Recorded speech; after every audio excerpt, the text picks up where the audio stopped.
Hey guys, it's Josh. What's cooking?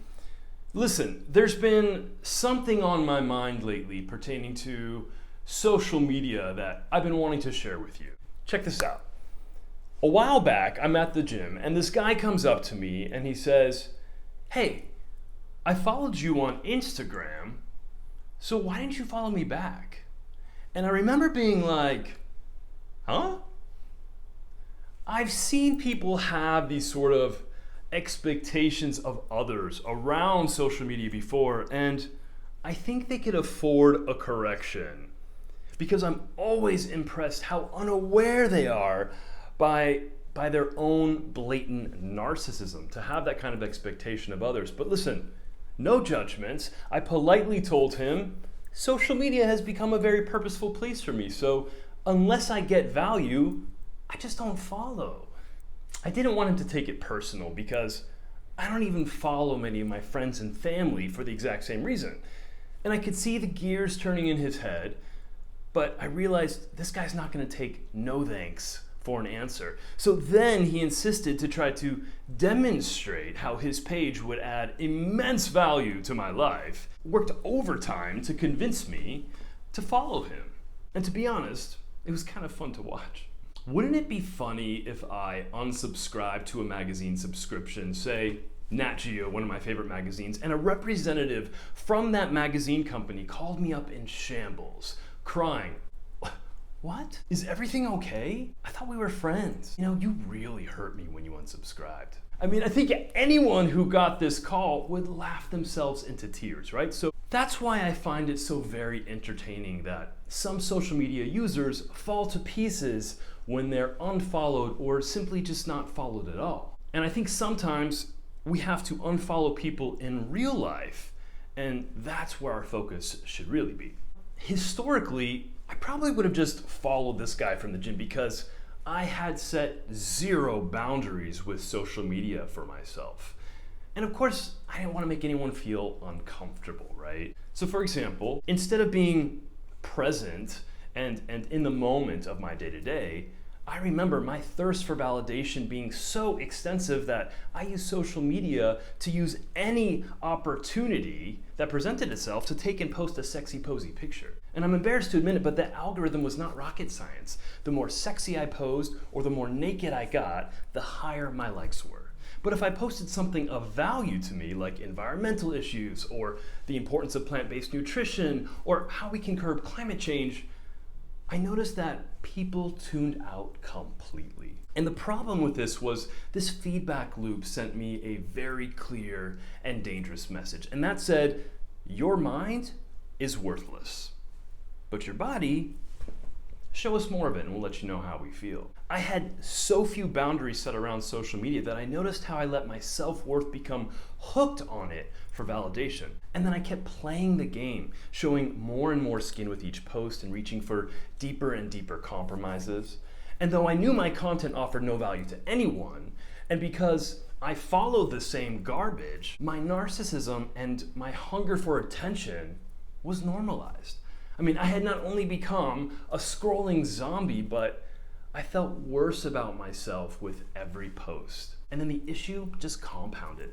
Eventually, I became so disgusted and depressed by it all that in 2012, I deleted all of my accounts in an effort to take back both my mind and my power. Let me preface all of this by proclaiming that I considered myself to be a very sex-positive person whom encourages and promotes a very progressive attitude towards sex and sexuality. I am also just as predisposed to the hypnotizing effects of sex as anyone else. And for the record, I have posted, and I likely will post, another sexy or sexy-ish photo again. But I want to be clear that there's a difference between being sex positive and being sex enslaved, and contributing and consuming sex in excess and allowing it to rule so many more facets of my life than it should be allowed to.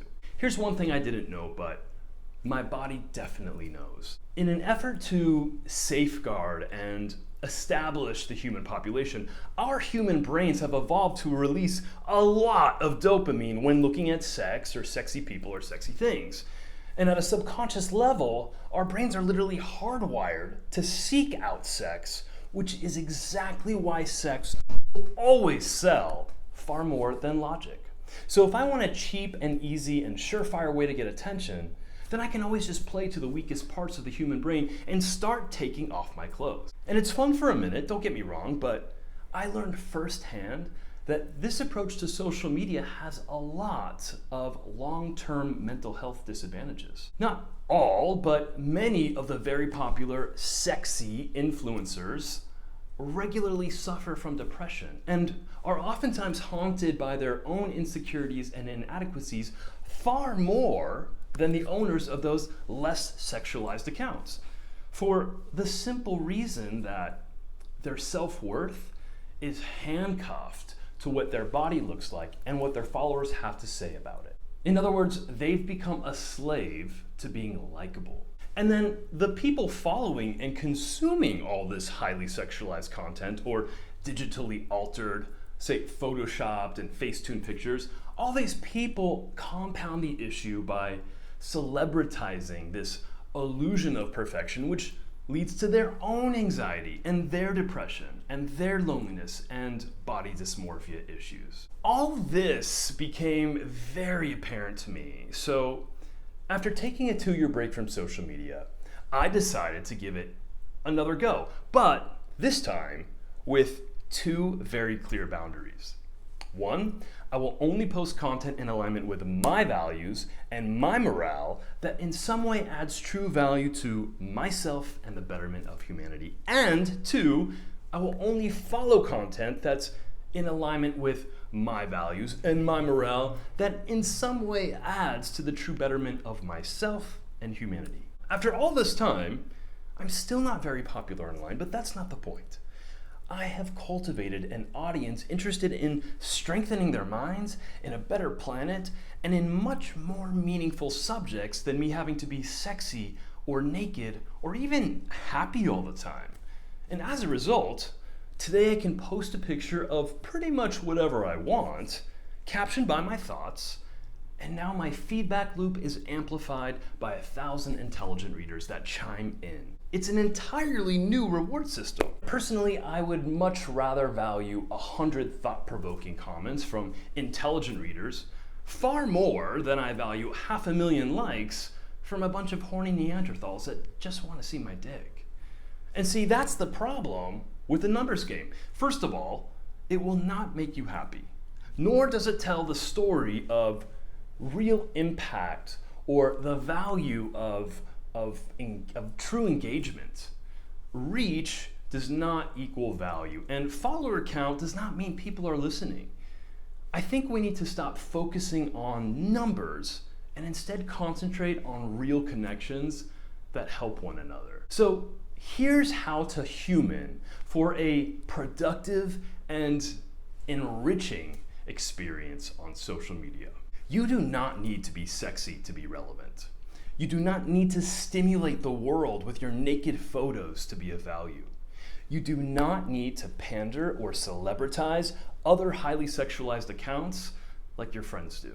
You do not need to have a certain amount of followers to be successful, and you do not need to create a false online persona to obtain likes and followers. Do not follow accounts that take advantage of your genetic vulnerabilities or prey on your brain's addictive tendencies. Do not enslave yourself to the numbers game. Do not follow those accounts that trigger your own insecurities. Do not follow those accounts that cause you to spiral scroll or spiral stalk. Instead, outsmart your brain and feed it true nutrition, true creative stimulation, and follow and consume only content that is in alignment with your true values and your morale, and that in some way contributes to your own evolution, not your brain's demise. Post only when you feel called to be of service and in a way that's only authentic to you.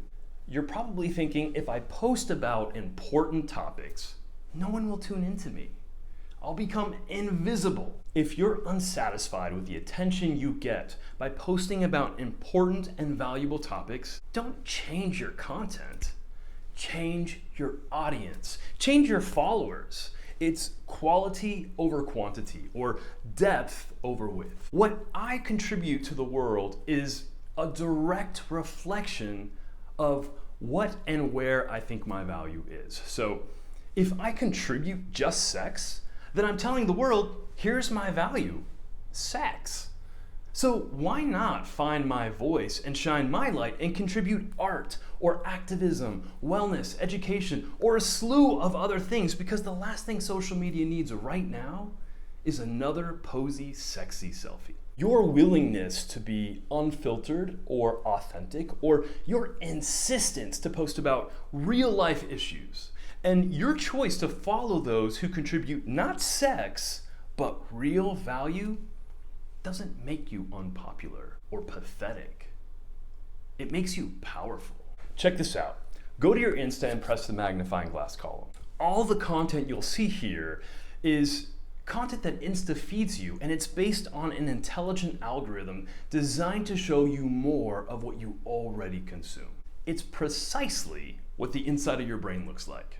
What you see here is your own creation. So ask yourself, is this good for me? Is this content serving my higher self or just my biology? What kind of people am I attracting with a half-naked avatar picture? And am I selling myself short? If you are, then take charge of it. And this is why my diet is no longer just what I eat.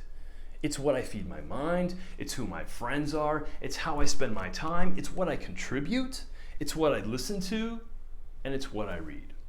And I think now is a great time, better than ever, to take control of what we consume and set boundaries with what we post. If you felt bad about your Instagram before and social media, trust me, in just a few weeks, you'll start to feel better. I hope this video has been of help to anyone struggling with social media who's trying to find their footing or maybe just trying to find their voice. If there's something that you think I should do a video about, please let me know. I'd be happy to consider it. Wishing you guys all a blessed day. Bye for now.